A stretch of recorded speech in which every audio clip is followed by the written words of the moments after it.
2019 continues.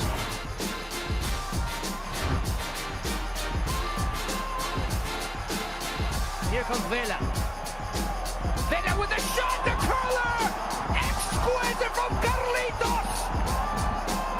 A touch of magic to beat Vega! Vela curls it, there it is! Carlitos!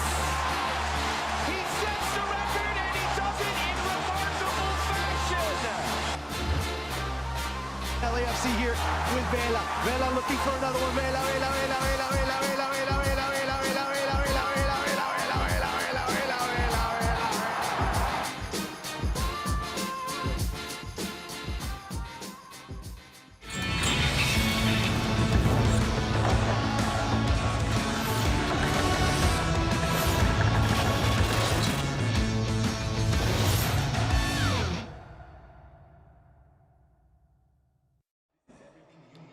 The 2019 Major League Soccer season has reached its semifinal stage. 4 teams, 2 matches, 1 cup left to hand out. Tonight we're coming to you from just outside downtown Los Angeles. It's the Western Conference Finals, featuring the homestanding, Supporter Shield winning LAFC, their famous fans, the 32-52, welcoming in the 2 seed out of the Western Conference, Seattle Sounders. Great to have you with us here on MLS Countdown Live. Alejandro Moreno, Sebastian Salazar. Bank of California Stadium is ready to go. Good, tense atmosphere. We've had some tense moments in this building of late. I like it. Tense moments? You know all about tense moments. Are you and Bob okay? Huh? We're 30 No. Let me tell you something. You better behave tonight. You gotta behave.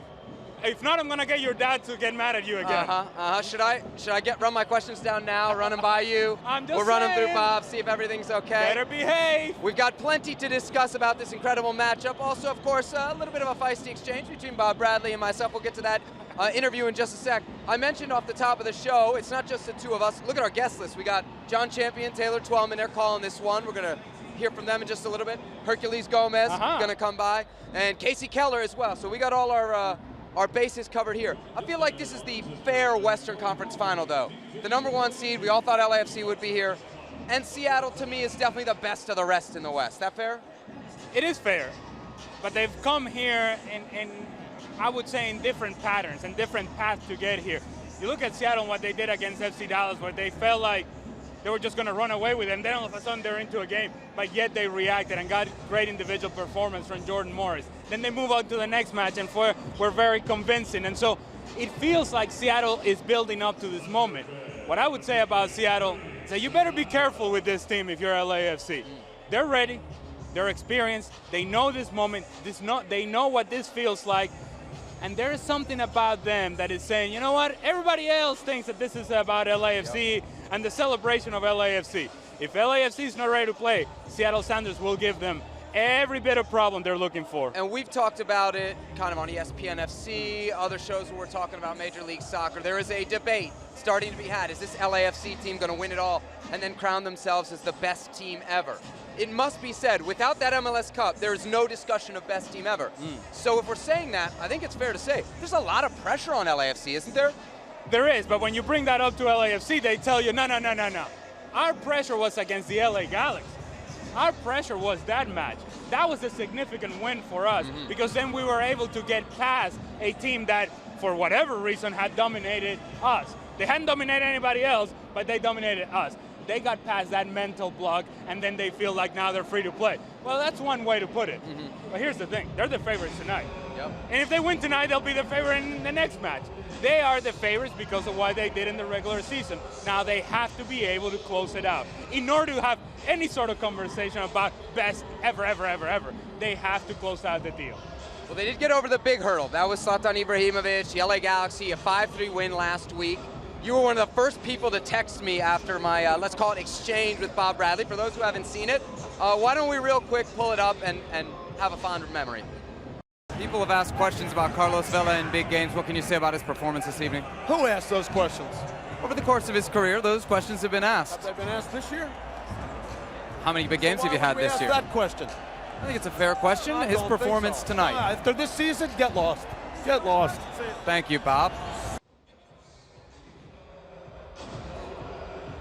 Wow. So, Ale, how many times have you wanted to tell me to get lost? You were loving that. I know. You couldn't get your phone quick enough. I have told you to get lost many times, and yet you keep reappearing. And that's probably what Bob Bradley thinks. It's like, wait a minute. I told this guy to get out of my life, and there he is tonight once again. I'm sure you took it very well, though. I'm sure you've let it go. You've turned the page real quick. Oh, I totally, took it lying down. I definitely didn't, hours after the game, maybe at like 1 or 2 in the morning, start going through old interviews that I've done with Bob, searching for quotes, seeing, when he asked, well, who's asked those questions? And why was it in my head? Why was it in my head that people had asked those questions? Well, we found a quote from January of this year, Bob Bradley talking about Carlos Vela in the biggest games. Let's have a listen. Carlos Vela had a pretty good first season for you guys. What are your expectations for him in 2019? I think Carlos can still be better. So, he's an incredible talent. He's a great guy. But his ability to make a difference in the biggest games, when you're that kind of attacking player, then you've got to find a way when other teams are strategizing how to make it difficult. You've got to have ways to still come through. And I think he has incredible ability on the ball, but we still got to make sure that we get him on the move, going forward, into the box. I still think there's a lot more that we can do to help him improve. The call was coming from inside the house. The call was coming from inside the house. It was Bob Bradley's account, for another reference. Wait a minute. Didn't you just hear me that you got to let this thing go? Huh? What is it with you? Well, it's not about you, right? It's about LAFC and the Seattle Sounders, It right? is. It is a little bit. But, then we have Bob's longtime agent going on social media, using some vulgar words, not addressing me directly, so it's been kicked up a little bit over the week. That's okay. Look, I got a thick skin. Oh, okay? clearly. I got a thick skin, so we can, if anybody needs to say anything directly, it's all good. All right, so enough of that. Let's get back to the game. Yeah. LAFC Seattle, a spot in MLS Cup on the line. Right now, let's send it up to the boys who are going to be calling this one. Jon Champion, Taylor Twellman. Gentlemen, the floor is yours. Two of us up here, how on earth do you follow a thrilling, tumultuous occasion and indeed match such as that we all enjoyed in this very stadium only 5 nights ago? And it would seem that the answer is to raise the stakes, and that's what has happened tonight with Seattle in town facing the runaway train of LAFC, who are only 4 goals short of a century of goals. They'll be the first MLS era team to achieve that landmark if they manage to score 4 more times. That's Seattle's task tonight, and of course these two sides both striving to prove that they are best in the West. It's another thrilling prospect. It really is. This is more of a soccer game, a football match, as you would say, than the other one was, because that's more of a WWE wrestling match, because you don't know what to expect. This one, Seattle's got a little bit more balance to their team. I think Seattle respects LAFC, but I also think they're a little scared of what this building can do to you, especially in the first 15, 20 minutes. But this is a very experienced Seattle Sounders team. 3rd Western Conference final in 4 years under Brian Schmetzer. They're looking to go their 3rd MLS Cup. A lot of these players won MLS Cup in 2016. So while they want to respect LAFC, I do think they're willing to roll up their sleeves, dig in, and kind of avenge that game that we saw in April where they got completely played off the field in a 4-1 LAFC victory. Yeah, that was their first defeat of the season. Yes, it's also proved to be their worst defeat statistically. This is their side tonight, and there is one significant change because Roman Torres picked up an injury. Yeah, and he did a game time decision. He is in the 18, but he won't start. So Arriaga, whose last 2 starts, he's had 2 red cards. Kim Keehee, but Brad Smith, Leerdam, there's some real balance there. Both very comfortable going forward, especially Brad Smith. But I look at Roldan and Svensson, that balance has to be on point. Svensson doesn't have the legs that he did a couple years ago, but he does have the tactical understanding. He's got to sit in front of the 2 center backs. He's got to limit the balls into the feet of Carlos Vela. And then it's Morris, Jovan Jones running off the first time against LAFC for Seattle Sounders. Rui Diaz up front. How much of a temptation was there, do you think, for Brian Schmetzer to throw in one of his favorite players, Victor Rodriguez? I think there's a real temptation there, but in the one-off game, John, and knowing that extra time may be a factor in this, I think it's almost like Alessandrini for Scalotto. I think you're going to see Victor Rodriguez very soon in this game, more often probably at the beginning of the second half. but I would have rolled the dice a little bit because Rodriguez gives them a real good understanding that when Ladero runs and roams, he can fill in the gaps the way Roldan did in those 2 MLS Cup runs. But I think Victor Rodriguez is going to have a say in this game when it's all said and done. Now, if LAFC are at their best, however good Seattle are, does it matter? No, it doesn't. Absolutely. I think you hit the nail on the head. And I think everyone in MLS knows that, including Atlanta United, including the LA Galaxy. When you look at this team, most points, most goals scored, but also the way they got over their nemesis in the LA Galaxy at home, they were dynamic, especially that man Diego Rossi was simply sensational. Giancarlo Gonzalez 4 days later still having nightmares about Rossi running right by them. But I look at this LAFC team, how do you deal with the emotion, John, when you know that game against the Galaxy almost was your MLS Cup? You've got to deal with a very experienced Seattle Sounders team where in the first 15-20 minutes, I think Tyler Miller and company, they want to get after him, they want to be on the front foot, but they've made a couple interesting lineup decisions as well because Zimmerman's back in the lineup. Yep, and Blackman stays in despite the experience available at Beitashour. A little surprise to me because Beitashour does have that experience, but remember, in April, you and I did the game. Blackman played it right back. He came out at halftime because they were up a man. They believe Blackman gives them a little bit more quality going forward. This is the strength of their team, whether Mark-Anthony Kaye's in the lineup or not. He is in the 18. Lee Nguyen, under the radar, 3 secondary assists, a blessing on Tuesta. Rossi Rodriguez running off of Carlos Vela. This could be a real difficult task if they get an early goal for the Seattle Sounders on the road. But if I read you correctly, Taylor, you're almost telling me, and indeed everyone watching on Twitter at the moment, that LAFC are potentially their own biggest danger. Well, when you think about it, John, you and I were talking about this over breakfast. They've had 2 career playoff games in this building. Both games they've given up 3 goals. So they've given up opportunities. They have been vulnerable. I just feel like they smell blood in the water. And the way they approached the Galaxy game was they're going to sit in and almost bait the LA Galaxy. I think you're going to get a 180-degree difference. I think they're going to be right down Seattle's throat. They're going to put pressure on them and try to force them to play direct, which really only plays into one guy's hands, and that's Jordan Morris. I think Bob Bradley and LAFC are going to be all over the Sounders in the first 15. Okay, well, like you, we're counting down towards kickoff. Breakfast, by the way, Taylor just couldn't help himself, had to slip it in. It wasn't a lavish affair. It was gruel and orange peel. That was the best he could do. All right, thank you very much, gentlemen. They will be up here at 7 o'clock local, 10 o'clock Eastern on ESPN. This match, of course, also being broadcast on ESPN Deportes. Ale, let me ask you, since the guys were just going over the lineups, anything that kind of jumps out to you from either team as important? Not that it jumps out at me, but the fact that Roman Torres is unavailable and you have Xavier Arriaga, well, you're looking at a player who, factually, has been thrown out the last 2 games he started a match. Yep. So in a game that could be physical, in a game that could be emotional, maybe that's a player that you look at and say, not only is it difficult enough to pay attention to Carlos Vela and his movement and Diego Rossi and his movement, you also have to pay attention as to what you do defensively. He better be good tonight. All right, let's take a look at what 2019 and the road to this conference final has been like for LAFC. Carlos Vela has been a massive part of it, but here is LAFC and their journey to this, the penultimate hurdle before MLS Cup. Arguably the most anticipated playoff in MLS history. 3 words sum it up. Buckle up tight. It's Rossi. It's Vela. It's 1-0. And it is that man again. Rodriguez, this could be a gem. It will be for Vela. LA Galaxy unstitched. Here comes Ibrahimovic. Chance for him. And a goal for him by a goalkeeping blunder from Tyler Miller. Here's Rossi. 3-2. Rossi, so fleet of foot, Diamandis unmarked.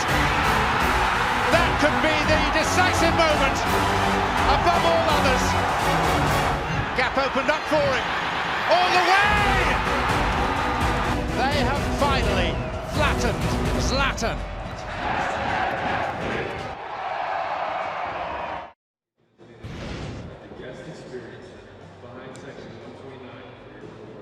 What a remarkable season it's been then for LAFC. We're joined now by Herculez Gomez. He's going to be calling the match on ESPN Deportes. You called that LAFC LA Galaxy game, highlights we were just watching last week. It was in this building. It's funny, the numbers on ESPN Deportes, not just in the United States, but all up and down Latin America, massive for that match. It gives you an idea of just how big a game that was. People are paying attention. You look around the league and you look how far it's come, and people outside of the United States, outside of Canada, have taken notice. It was a very popular game in Latin America. Everybody wanted to see Carlos Vela. Everybody wanted to see Zlatan. All that is this rivalry. Guillermo Barros Esqueloto, Bob Bradley. It was hyped up, it was built, and it delivered. You're an old school guy. Did it bother you when they said this is the biggest game in MLS history? Well, it's just that we are so desperate at times to crown everybody the best ever, the best in history, the most important. There's been critical moments in MLS history that may not have had this sort of coverage because, by the way, MLS did not have that kind of coverage back then. But those were critical moments then so that we have building blocks, so that we get to the point that we are now, and we can have the sort of audience and the sort of attention that we're talking about in Latin America, and that we're talking about here in the United States and in Canada as well. We got here on building blocks. Let's not forget that. True. Zlatan Ibrahimovic has been very loud throughout the season talking about he's the best player in MLS history. We have a player with an actual case for the best player in MLS history on the field tonight. That's Carlos Vela. Is he the best? Can we say that already based on what he's done? MLS history. Are you talking about one season or are you talking about as a whole? Yeah, I mean, I think it only... very good players in Major League Soccer. I mean, you look at a guy like Robbie Keane, who maybe didn't have an impact on the field in a regular season like he did individually, but what did he do? How many MLS Cups? What did he do for his team? What did he build? Carlos Vela's had an unbelievable season, but right now if you were to ask me best ever season in general, just season, not regular season, I'd have to go with Joseph Martinez. Okay. He broke a single season goal scoring record. His team His team went on to win MLS Cup. Vela's team could do that. At MLS Cup. He was the best player at MLS All-Star game. Any game that he played in, he wanted to make sure he was the man. Okay. Now, I know how passionate you are about Carlos Vela. Yeah. But can I ask you a question? Sure, of In course. all honesty. Yeah, You're picking one player, right? We're playing in the backyard, and Zlatan is sitting right there. You're taking Carlos Vela over Zlatan Ibrahimovic? Huh? You tell honestly. Honestly. Yeah, I'm taking Zlatan. Goals decide games. I feel like he probably finds a way. Okay. Right. Speaking of... So then don't tell me about is he the best ever in the history of mankind ever? I'm asking the questions. That's all I do here. I just ask the questions. Well, I know, but make it good questions. Okay. And if not, okay, get Bob. lost. Yeah. Okay, Bob. All right, listen, speaking of Zlatan, he was on Instagram today giving kind of a cryptic message about where he might go next. Let's hear what he had to say. Hola, España. Guess what? I'm coming back. All right, there it is. So Zlatan says he's going to Spain. Do we believe it? I've seen this movie before. Yeah. Didn't this happen during the World Cup and it ended up just being some sort of ad? Yeah, he was doing I think Visa's marketing for Sweden or something. Yeah. More the same. Yeah. I don't know. Wait, would you like to see him stay? He said he wanted Serie A. All of we're supposed to buy La Liga. No, look. Zlatan is a guy that is going to go where he feels comfortable, where he wants to. And he's made all sorts of signs in the past that he wants to take a step this way, a step that way. People may take it seriously, may not. People may just say, well, this is just Zlatan being Zlatan. Well, maybe, but you may want to pay attention. I'm just saying, if his contract situation is not what he wants, it may not be about the money, it may be about just the fact that he wants to go somewhere else. When have we seen Zlatan really stay for a long period of time anywhere? Never. I mean, for the league's sake, you know everybody.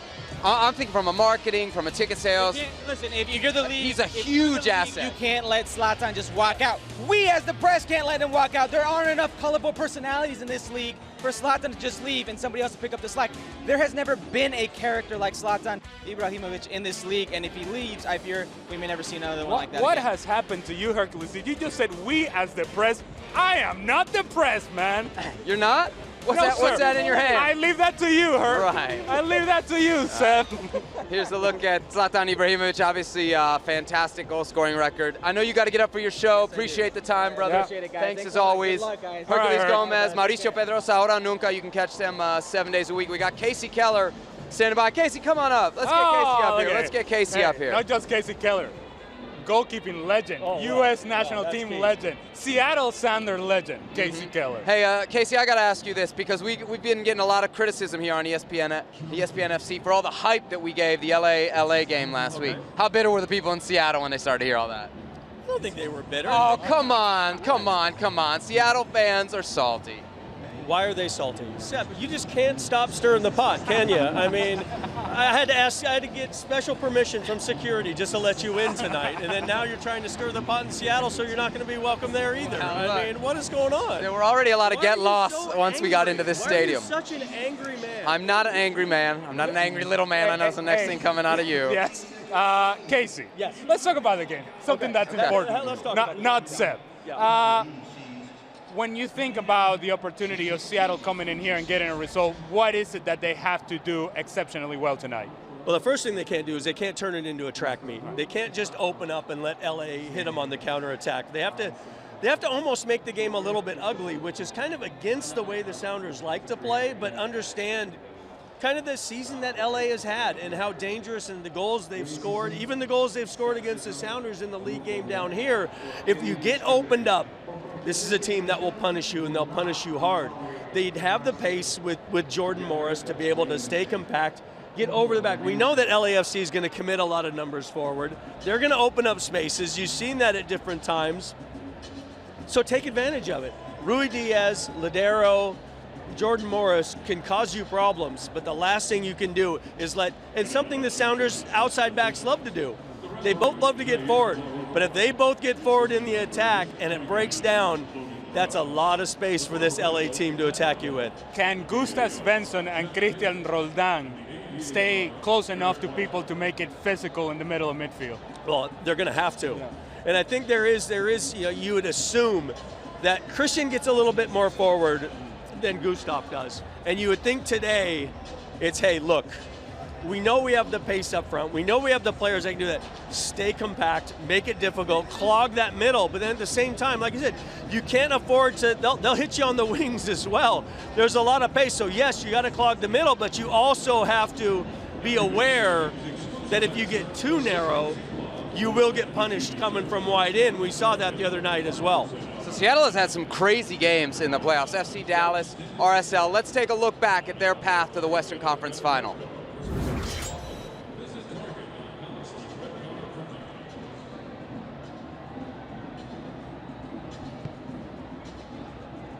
The 11th consecutive year Century League.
All right, Kasey, I see a high-flying LAFC team. I see kind of a cagey veteran Sounders team. It's not a cup final, but a final. What kind of game you think we get? Well, I think we're going to see a million fouls in the first 10 minutes. Am I way off there? Well, from Seattle mostly. Well, I think that the Sounders have to make the game a little bit slower, a little bit more ugly than I think they would prefer to make it, understanding. But again, there's one thing having a game plan, and there's another thing kind of what LAFC do to counter that game plan. I thought the first 10, 15 minutes, the LA Galaxy came in the other day and did exactly what they needed to do. But once they got opened up and LA were able to get the couple goals, that changes things. So I think the Sounders understand what they need to do. They need to kind of absorb some pressure, make things a little bit difficult, know that they have the ability and the players on the counterattack to go at them if they commit too many numbers forward. But again, I think Mike Tyson put it best. Everyone has a game plan until you get punched in the nose. Here we go, the smooth transition from Mike Tyson quotes to animals. I know you're a big outdoorsman. Yeah. Have you ever flown a falconer and been involved in any of that? I have. You have? Hey, there he You're is. asking the legend I over know, here. I know. Come on. I've done some falconry. Yes, so there's we've got the falconer here at LAFC. His name is Ken Mignook, and he was kind enough to give us an inside window into all the preparations that go into the flight of Ali the Falcon here at LAFC. My name is Ken Mignook. I am the LAFC falconer.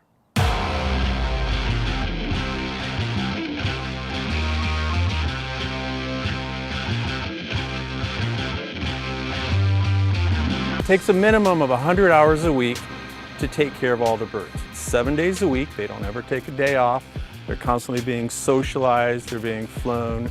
They go to the stadium and fly 3 to 5 times a week, depending upon who needs what. Sometimes you need more exercise. Sometimes you need more socialization. To watch a falcon come above the top of the stadium at like 80, 90, 100 miles an hour to kill the opponent's crest, I mean, the words really cheapen it. You look at it on TV, it goes, yeah, that's cool. You go there and watch it and you go, whoa, whoa. And it's a totally different emotional impact. It's a very visceral type of experience. Ollie is the literal Omega Alpha. We raised him as babies in the house, and of course we took him to the stadiums and coliseums.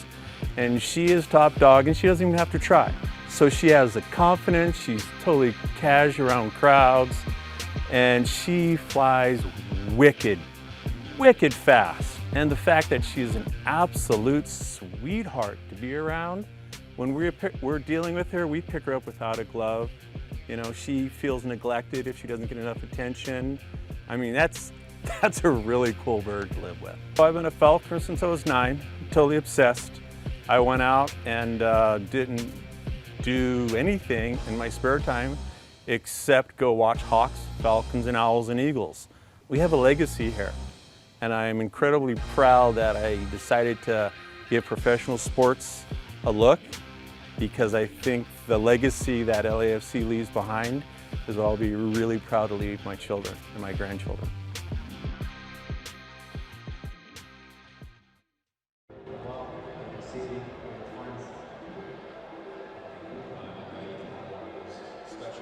All right, Ali, you ready for the flight of the Falcon? I am ready.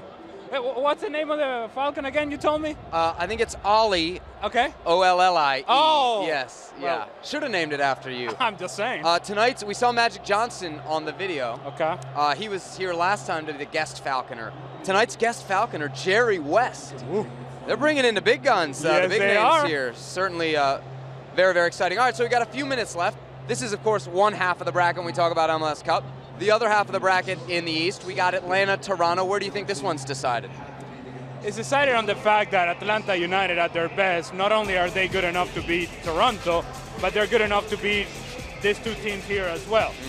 The potential for Atlanta United is such that you have explosive, dynamic goal-scoring ability of Jose Martinez. Julian Gressel has been outstanding. Ezequiel Barco has been very good over the last month. Pity Martinez had a good game last weekend. And you just look at what they can do offensively. Defensively, there are questions, but there are reports that Michael Parker has been training. So if he's back, it gives flexibility to what Frank DeBoer can do in the back line. All those things are positive for Atlanta, and they're playing at home. Toronto, I just think it's a team that benefited from the mistakes of NYCFC. Credit to them. Those opportunities were there. They took advantage of it.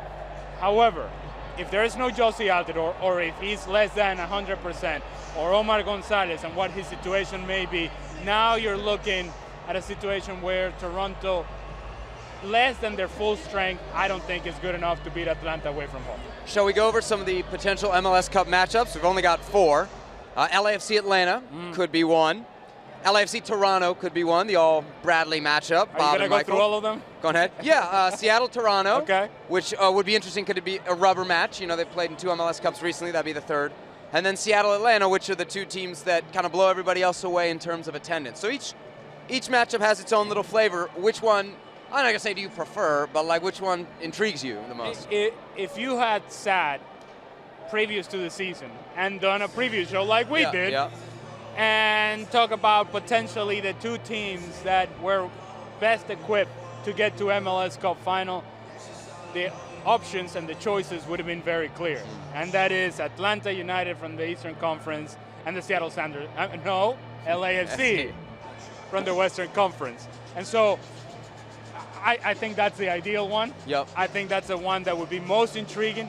And I say this, and people are going to go crazy in Toronto and Seattle. I'm just telling you, that is the matchup that would create the most excitement from around the league, outside of the markets in Toronto and outside of the market in Seattle as well. And if you want to look at just teams with rosters with star quality, I think LAFC Atlanta probably, outside of Zlatan being now eliminated, probably deliver that the most out of those 4 matchups.